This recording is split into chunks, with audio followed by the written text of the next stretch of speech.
Modernism. Bill Nichols defines modernism as the movement that sought a new aesthetic form to convey a new social reality. This new aesthetic focused on the structure and foundation of art rather than the aesthetic appeal. Fragmentation, montage, alienation, heightened subjectivity all lend themselves to this focus of structure over aesthetics. We will be looking at these different elements of modernism and apply them to the film written and directed by Barry Jenkins.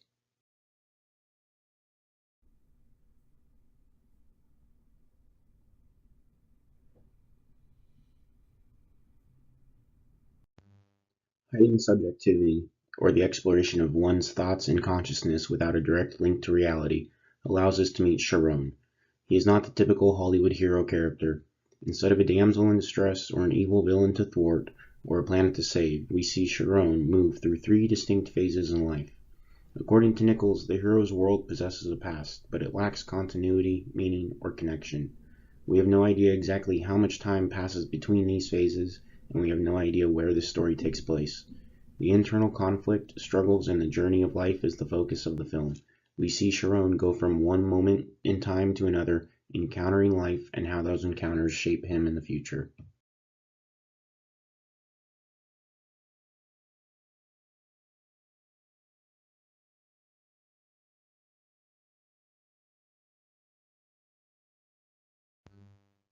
The strategy of distancing viewers from emotional identification and heightened engagement with broader social perspective become known as the alienation effect.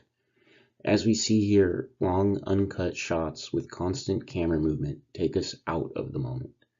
Our attention is focused on the movement of the camera rather than what is actually being presented on screen.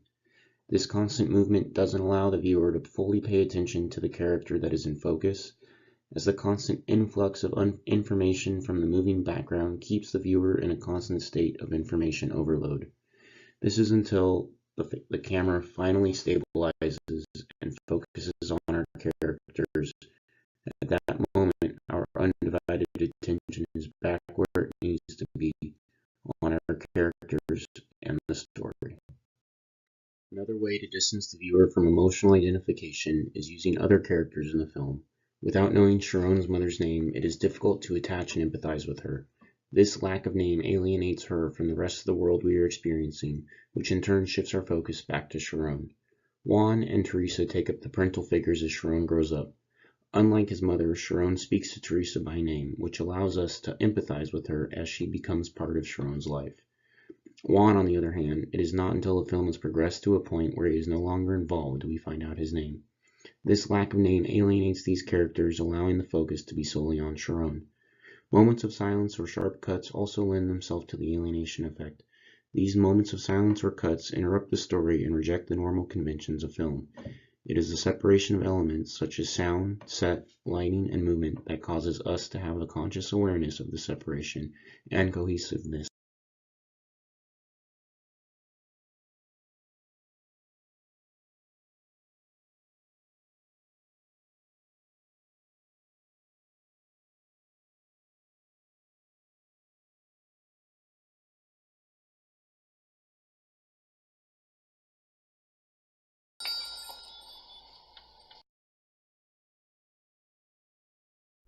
Another characteristic of modernism is montage. Sergei Eisenstein, a Soviet film director and pioneer of montage, believed that the juxtaposition of shots that lacked meaning created meaning when viewed next to each other.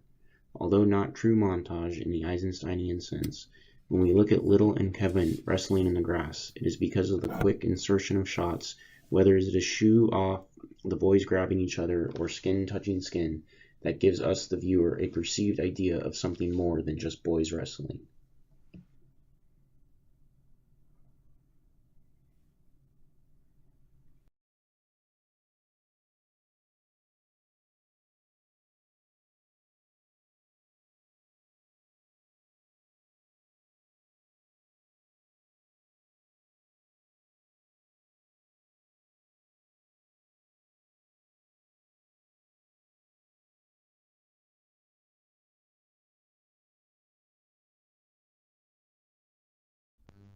As we've seen, Moonlight by Barry Jenkins has a lot of characteristics of a modernist film. Its use of montage to a degree, the alienation effect created through the lack of character names, title cards, or quick cuts, our main character whose struggle is internal, or the lack of time and space allows it to stand alone as a contemporary modernist film. Although both modern and postmodern films focus on the structure, alienation, and fragmentation, it is Moonlight's lack of irony, homage, or pop culture references that allows it to take its place among other modernist films rather than postmodernist films such as Pulp Fiction and Kill Bill.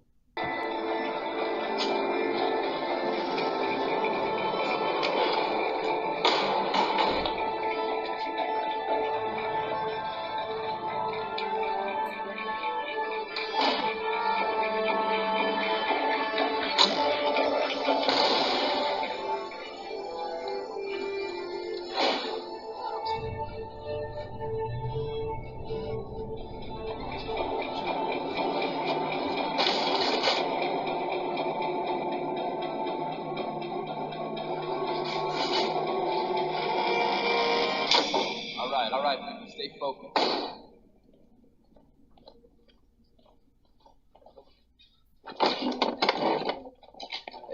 Hey.